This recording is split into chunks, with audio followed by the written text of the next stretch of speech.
Mjambo ndugu mpenzi msikilizaji unayetusikiza kwenye channel yetu Kongo Yetu News TV.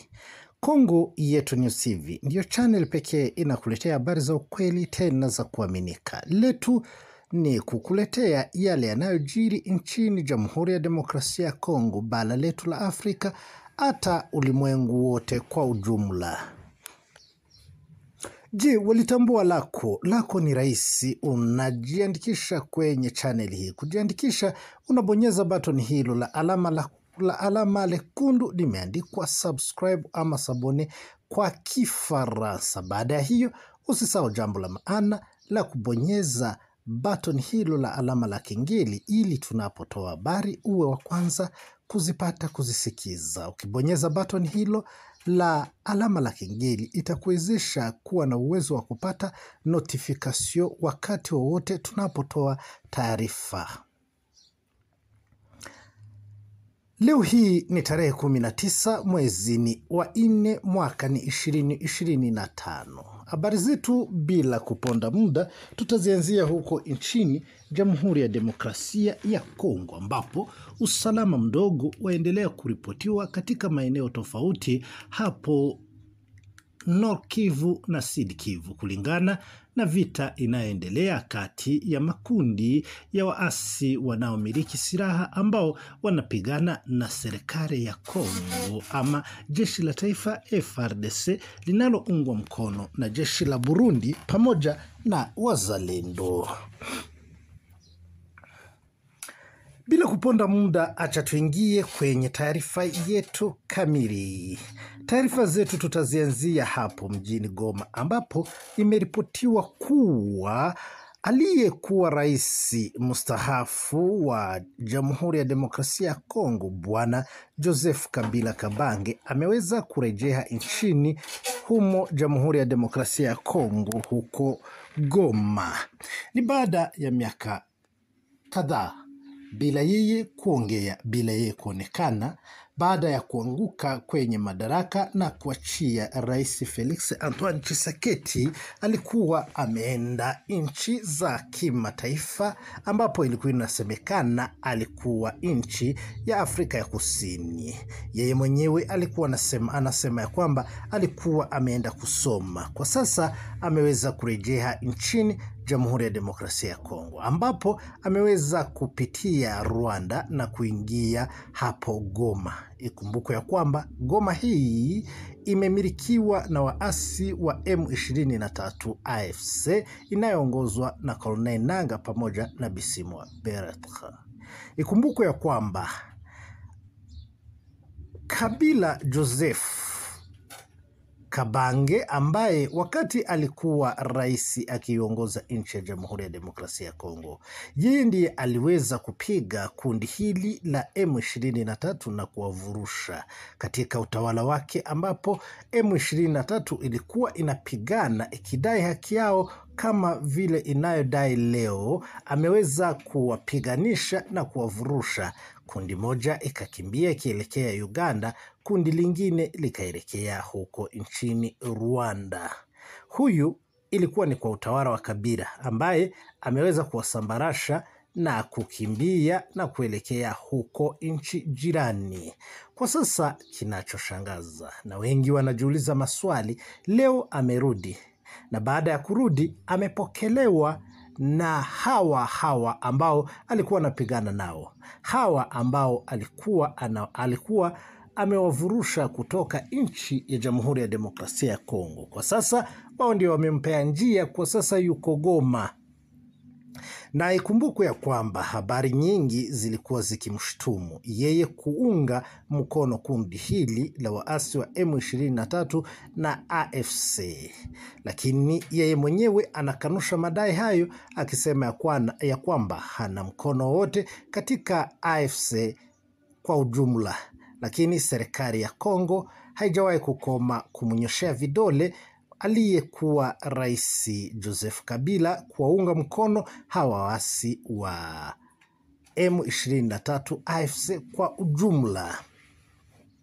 Kwa sasa ameweza kupokelewa, yuko hapo mjini Goma. Habari zingine zinasema huenda aliyekuwa mbunge Bwana Moise Nyarugabo naye ataweza kurudi huku Kongo baada naye ya kupotea kwa muda. Wengi hawajui alipo kwa sasa, lakini habari za kuaminika zinasema ya kwamba yeye alikuwa na msafara mmoja wa kurudi nchini Jamhuri ya Demokrasia ya Kongo wakiwa pamoja na Kabila Joseph aliyekuwa rais wa nchi ya Jamhuri ya Demokrasia ya Kongo. Na wewe unaweza tuambia maoni yako. Je, waona ni kipi kimemleta rais mstaafu Kabila Joseph Kabange baada ya muda mrefu akiwa nje ya nchi? Je, kuja kwake kujipata Goma ina mchango upi kwa kundi la AFC? Ina madhara yapi kwa serikali ya Bwana Felix Antoine Tshisekedi? Maoni ni yako.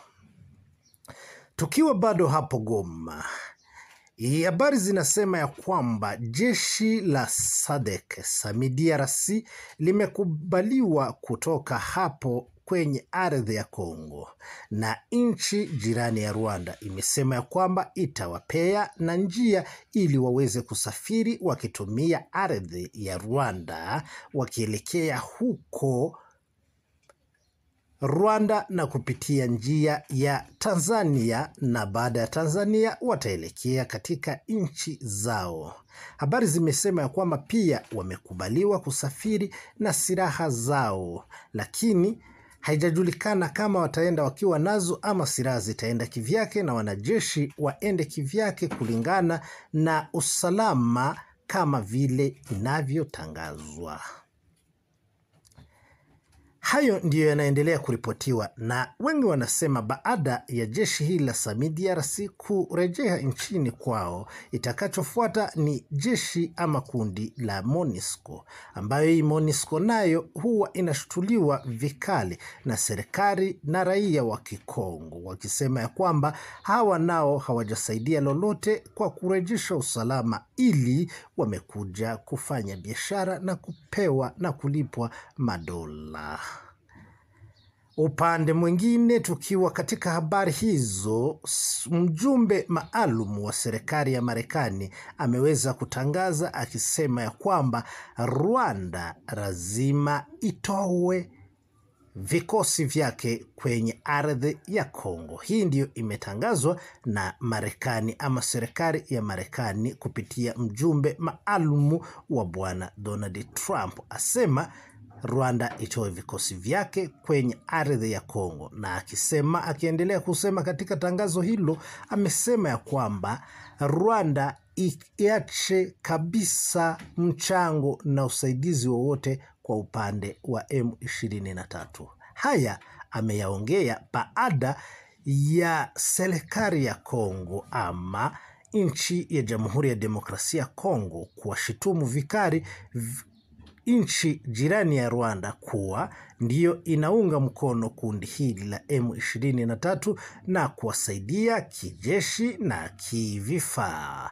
Lakini Rwanda hijawahi kubali madai hayo, bali inakanusha madai hayo. Rwanda upande mwingine nayo inashitumu serikali ya Kongo kujiunga na FDLR ambao waliofanya mauaji ya kimbali huko nchini Rwanda, ambapo milioni watu zaidi ya Watusi waliuawa na hawa FDLR. Na katika habari zingine tutakuelekeza huko Sud Kivu, ambapo habari zinasema ya kwamba katika teritwari ya Uvira, maeneo ya huko Haut Plateau kwenye milima juu Collectivité Bijombo, jeshi la taifa FARDC pamoja na jeshi la Burundi wanajiandaa ili wamesimama wakielekea huko Mikenge katika teritwari ya Mwenga Collectivité Itombwe, ambapo wanaenda kushambulia kundi la Twirwaneho ambalo linapatikana hapo. Habari zinasema ya kwamba vikosi hivyo vimejiandaa ili waweze kwenda moja kwa moja na kuwashambulia na kuwatoa huko Minembwe, na vikosi vingine vya kimaimai navyo vitaingilia huko maeneo ya Kipupu wakitumia Fore Equatorial, wote waje wapatane hapo Mikenke waweze kuwapiga na kuwavurusha kundi hili la M20 la Twirwaneho. Na ikumbukwe ya kwamba Twirwaneho imeweza kujiunga pamoja na AFC pamoja na M23. Habari zingine tukiwa bado huko kwenye nyanja za juu katika tarafa la Fizi, huko maeneo yanayojulikana kama Rugezi, baada ya kundi hili la Twirwaneho kukamata vijiji vingi hapa Rugezi, mkiwemo Rugezi yenyewe na Kabanju. Habari zinasema ya kwamba vikosi vingi vinajiandaa ili viweze kupanda vikielekea huko Rugezi. Lengo ni moja, ni ili waweze kuvurusha na kuwafukuza hawa wa Twirwaneho ambao wanapatikana Rugezi, ambao wanaimba ushindi na kuteka vijiji vya Rugezi. Kikosi kimoja kinajipanga ili kipitie njia ya Rugezi, kikosi kingine kinajipanga ili kipitie Kabanju waweze kupiga hawa wa Twirwaneho bar M23 na kuwavurusha wakiwatoa maeneo hayo. Na hapa ndipo tutatamatisha habari zile ambazo tumekuandalia leo hii. Kabla niende, acha nikuombe, kama wewe ni mara yako ya kwanza kujiunga nasi kwenye channel hii, ama wewe ni mwenyeji lakini bado hujafinya button hilo lekundu, yani hujajiandikisha ama kujisajili kwenye channel hii, naomba tu, haina gharama, haina malipo, ni bure.